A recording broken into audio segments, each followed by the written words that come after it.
Bonjour et bienvenue sur Challenge dans le Talk Entreprise, votre rendez-vous business produit par Open Media qui met en lumière des succès d'entreprise.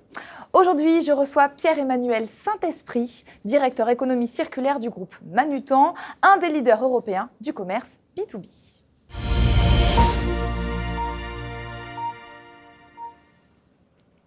Pierre-Emmanuel Saint-Esprit, bonjour et bienvenue. Bonjour, merci beaucoup de me recevoir. Je vous en prie, c'est un plaisir. On va commencer cette émission en parlant un petit peu de vous et pour vous présenter, je pense qu'on peut dire que vous êtes un passionné d'économie circulaire et ce depuis un bon bout de temps déjà, puisque à l'âge de 22 ans seulement, vous avez cofondé ZAC. Alors ZAC, c'est une start-up qui a pour ambition de lutter contre le gaspillage en donnant une seconde vie à tous les produits électroniques invendus, usagés et inutilisés des entreprises.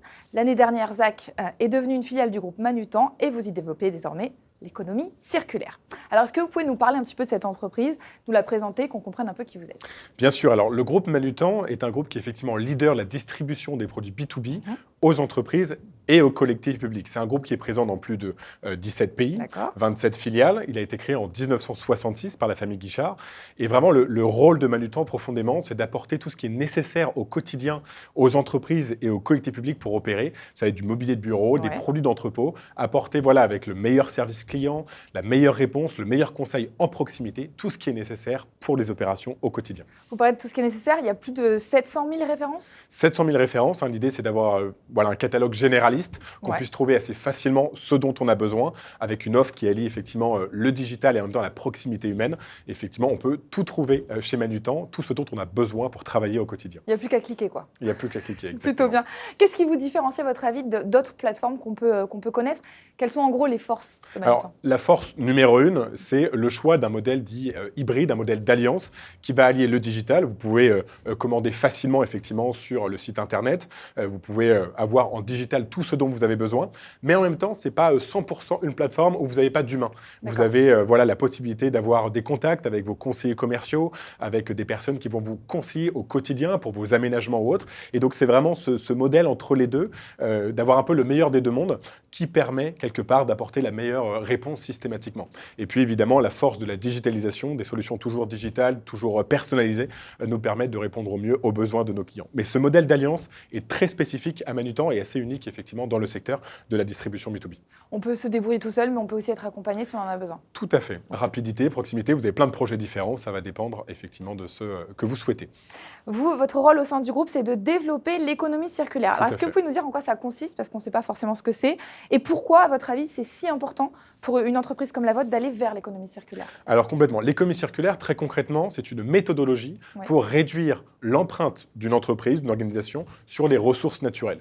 Voilà, il faut savoir que, par exemple, en 1972, on consommait 28,6 gigatonnes de ressources naturelles. On est à plus de 100 gigatonnes consommées aujourd'hui de ressources naturelles neuves pour alimenter notre économie. Donc l'économie circulaire, c'est continuer de faire du business, continuer effectivement de proposer des services et des produits à nos clients, tout en réduisant l'empreinte sur les ressources naturelles. Et ça a un lien extrêmement direct avec les émissions de CO2 aussi de nos opérations, puisqu'à peu près 45% des émissions de CO2 que nous devons réduire pour atteindre l'objectif des accords de Paris, rester en dessous des 1,5 degrés, c'est grâce à l'économie circulaire, car c'est lié à l'extraction des ressources naturelles et à la production. Voilà ce que c'est que l'économie circulaire en un mot. Mais comment ça se concrétise? Vous faites comment? Alors aujourd'hui, pourquoi c'est extrêmement important pour Manutan?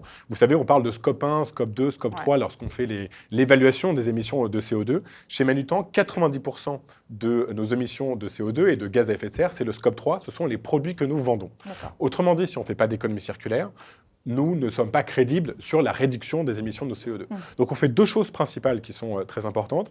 La première, tous les produits que nous proposons à nos clients, on fait en sorte qu'ils soient de plus en plus durables. C'est ce qu'on appelle l'offre responsable. Donc on met en avant des produits qui sont neufs, mais à 25% de matière recyclée, des produits qu'on appelle éco-conçus, des produits qui ont des labels que nous avons sélectionnés, des labels environnementaux, ou des produits dits reconditionnés. Et l'offre responsable, c'est déjà plus de 14% de chiffre d'affaires, notamment de Manutan France, qui est la grande filiale en France pour les les entreprises. Donc ça, c'est la première partie, c'est les produits.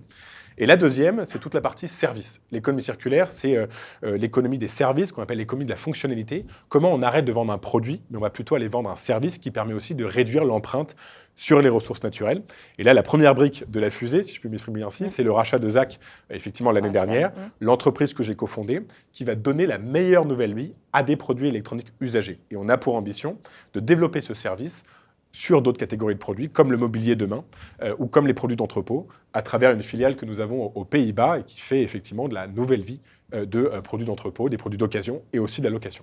Pas facile quand on a créé un bébé de se faire racheter ou d'intégrer un autre groupe. Là, ça vous permet finalement de continuer ce que vous avez lancé avec ZAC?